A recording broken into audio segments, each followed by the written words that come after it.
بے مہر چاند آشکار ہو چکا تھا، جو تب ان کی مدد نہیں کر رہا تھا اب زخموں کو کھول کر دکھانے لگا تھا۔ ربیکا کا اندر باہر آنسوؤں سے بھیگ گیا تھا۔ میری پیاری ربیکا، وہ آہوں میں بولا تھا۔ عیسیٰ، ربیکا نے وہاں بیٹھ کر رونا شروع کر دیا تھا۔ میران کو ٹھنڈے گھاس پر لٹا کر دونوں ہاتھوں سے عیسیٰ کا چہرہ اپنے ہاتھوں میں تھام لیا تھا۔ عیسیٰ نے بھی اس کے ہاتھ تھام لیے تھے۔ وہ لوگ قریب آ رہے ہیں ربیکا، میران کو لے کر یہاں سے جاؤ، نہر کو پار کر کے ڈولی کی رسی کاٹ دینا۔ میں نہیں جاؤں گی، ربیکا نے بری طرح سے انکار میں سر ہلایا۔ وہ بے بسی سے رونے لگی تھی۔ میران کو لے جاؤ یہاں سے، ہمارے بچے کے لیے۔ عیسیٰ جانتا تھا کہ ربیکا کو خدا کے علاوہ کوئی طاقت یہاں سے نہیں ہلا سکتی، اس لیے اس نے میران کا واسطہ دیا تھا۔ نہیں، ہرگز نہیں، تمہیں چھوڑ کر نہیں جاؤں گی، چاہے وہ مجھے قتل کر دیں۔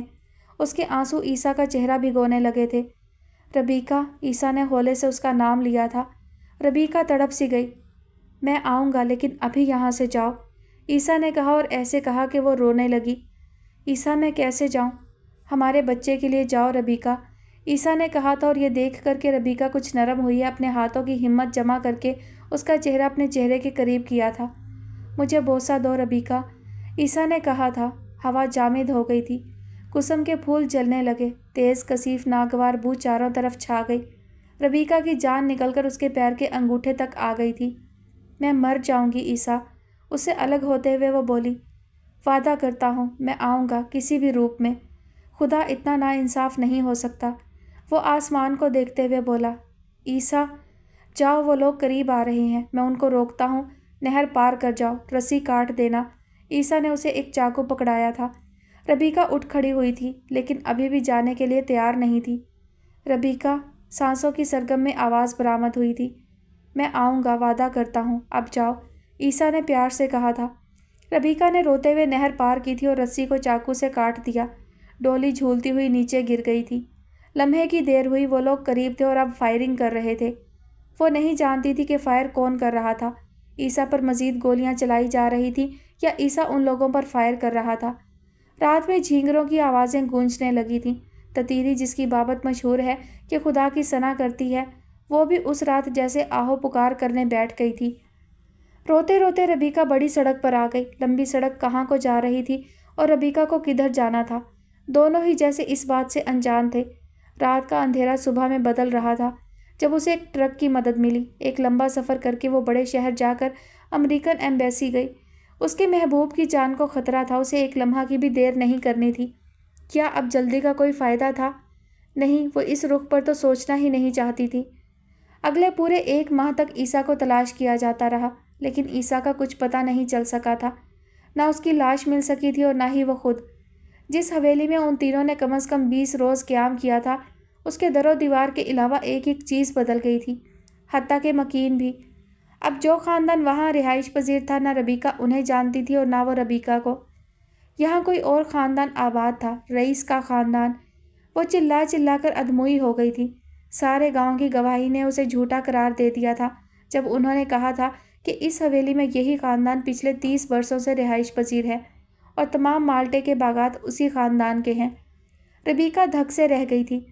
وہ جانتی تھی اس کی دنیا کو لوٹ لیا گیا ہے، بہت ہی بے دردی کے ساتھ اور بہت ہی چالاکی سے۔ عیسیٰ کے خاندان کا ملنا تو دور کی بات، وہاں کسی ایک شناسا بندے کو بھی نہیں دیکھ پائی تھی۔ پولیس کو بھی سمجھ نہیں آ رہا تھا کہ وہ گاؤں والوں کا یقین کریں یا ربیکا کا، جو عیسیٰ کی تلاش، اس کی ممکنہ جدائی کے خدشے سے لرزاں دیوانی نظر آتی۔ واپس چلی جاؤ یہاں سے۔ ایک دن اس کی کار کے دروازے پر کسی فقیر نے دھپ سے ہاتھ رکھ کر اس کے کان کے پاس آ کر سرگوشی کی تھی۔ ربیکا چونکی۔ وہ تمہیں اس کے روپ میں مل تو گیا ہے، اسی پر قانع ہو جاؤ۔ فقیر نے میران کی طرف اشارہ کیا۔ ربیکا نے اسے کوئی مشرقی دعا سمجھا تھا۔ وہ تم سے یہ بھی چھین لیں گے، اس سے پہلے یہاں سے چلی جاؤ۔ ربیکا نے روتے ہوئے اس درویش کے ہاتھ چوم لیے تھے۔ کیا وہ مر گیا ہے؟ اس نے ڈرتے ڈرتے پوچھا تھا۔ کیا عیسیٰ مر گیا ہے؟ تمہارا ایمان کیا کہتا ہے؟ کیا عیسیٰ مر گیا ہے؟ فقیر نے اس کی آنکھوں میں آنکھیں ڈالتے ہوئے پوچھا تھا۔ میرا ایمان؟ ربیکا اس غیر متوقع سوال پر حیران ہوئی تھی۔